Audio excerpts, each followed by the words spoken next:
I'm guessing you don't have many connections in Buddhist circles.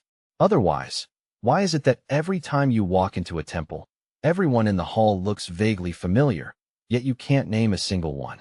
Today, let's learn who's who. Every temple is different, so we'll use a common Chinese Buddhist temple as our beginner's map. The easiest way to remember it is to imagine the temple as a school. The first stop is the school gate, also known as the mountain gate. A typical mountain gate has 3 entrances: the gate of emptiness in the middle, flanked by the gate of formlessness and the gate of non-action. Formlessness reminds you not to judge by appearances. Non-action reminds you not to cling to everything. As for emptiness, here's a rough way to understand it. You can go in, just don't drag so many worries in with you. 3 gates are right in front of you. Which one should you take? My advice is simple. Whichever one is closest.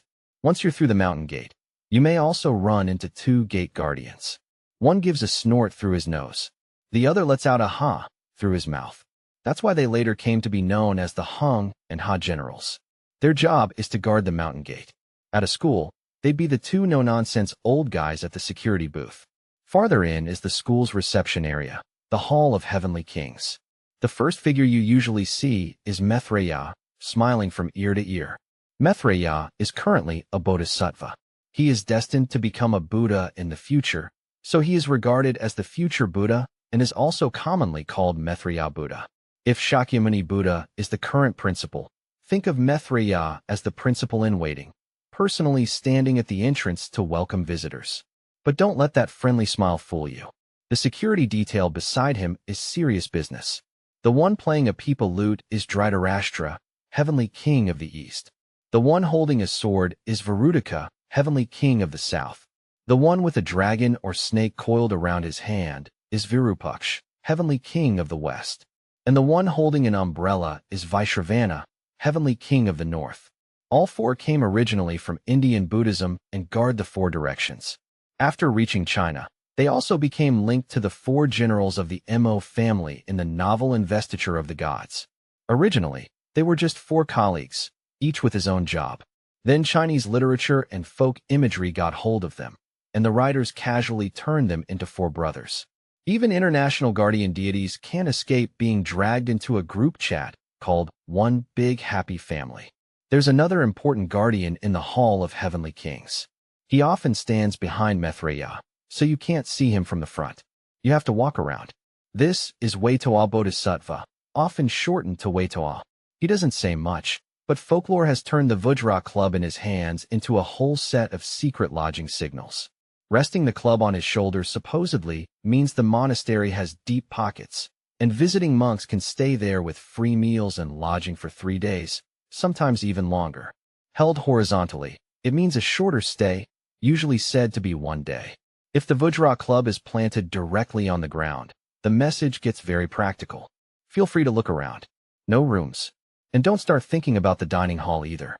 Waitoa hasn't said a word, and the monastery's lodging policy is already posted. After leaving the Hall of Heavenly Kings, you'll often see a bell tower and a drum tower on either side. Put simply, the bell tower houses the bell and is where it is rung, while the drum tower houses the drum and is where it is beaten. In the past, bells and drums were often used to mark time, call people together, and signal the beginning or end of the day's religious practice. Continue through the halls along the sides, and you may also come across Dzong Bodhisattva. If Buddhas are principals, Bodhisattvas are like mentors. And Dzong mentors the toughest class in the entire school. His best-known role is rescuing beings who are suffering in hell. Other mentors worry about students failing a class. He worries about them literally ending up down there. Now look over to the other side. You may suddenly wonder whether you got so carried away touring the temple that you walked straight into Romance of the 3 Kingdoms. Because the figure sitting here is none other than Lord Guan. Relax. You haven't wandered onto the wrong set. Lord Guan has another name badge in Chinese Buddhism, Jialan Bodhisattva, also known as a Jialan guardian deity. Jialan means a Buddhist monastery, so a Jialan guardian is a protector of the monastery.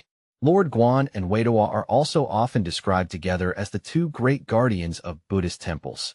Then again, if a Jialan guardian simply means a temple protector, it sounds as if plenty of people could apply. So why did Lord Guan get the badge? Think about his days defending Jingzhou. Wasn't that basically guarding territory and protecting real estate?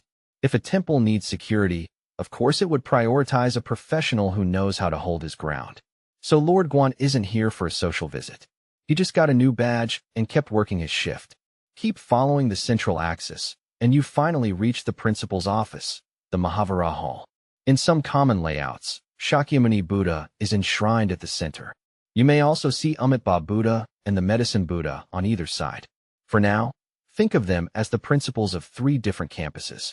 The Saha world is the world we live in now.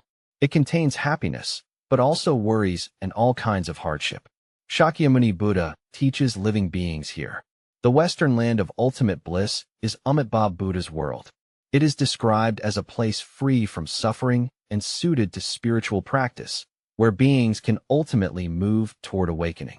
The Eastern pure lapis lazuli world is the Medicine Buddha's world. It is often described as pure and majestic, and it carries people's hopes for health, peace, and relief from suffering. So the simplest way to remember it is this. Shakyamuni Buddha looks after our reality campus. Amitabha Buddha corresponds to the Western land of ultimate bliss, and the Medicine Buddha corresponds to the Eastern pure lapis lazuli world. In the main hall or a side hall of some temples, you may also see Guanyin Bodhisattva. In our school analogy, she's like a dean of students who's willing to sit down and hear you out. After you've greeted the principals, you can come talk to her about anything weighing on your mind. In Chinese folk tradition, Guanyin also has an especially approachable form known as Guanyin, bringer of children. Some people go into the office to talk through their troubles. Others get straight to the point. They'd like to apply for a baby. After leaving the principal's office, the final stop is the temple library, the Zongjing Pavilion. One pronunciation note. Here, Zong is pronounced like the second syllable of Baozong, the Chinese word for treasure, not song, as in hide and seek. It refers to the collected body of Buddhist scriptures. The Zongjing Pavilion houses Buddhist texts, including collections such as the Dzangjing, the Buddhist canon. It's best to stay humble when you enter the Zongjing Pavilion. And if you see someone sweeping the floor, definitely don't pick an argument with them. This place has a school gate, a reception area, a security office, a principal's office, and a library. It has everything except a nurse's office. If you really do get a beating, the Medicine Buddha isn't responsible for first aid. Now look back, and it no longer feels like a bunch of gods and immortals randomly seated at the same table. You know who guards the gate, who protects the temple, who sits in the main hall, and where the scriptures are kept. Temple layouts vary, but with this beginner's map, the next time you walk in, at least you won't be surrounded by complete strangers. Congratulations! From today on, you've officially got friends in high places in Buddhist circles. But knowing them is one thing. Getting too cheeky is another. Don't get too carried away joking around with the bodhisattvas. They may not hold it against you, but the next time you make a wish, you might have to take a number and wait. China read to tell more Chinese stories. Well, it's recommended to get the book Introducing Chinese Culture in English.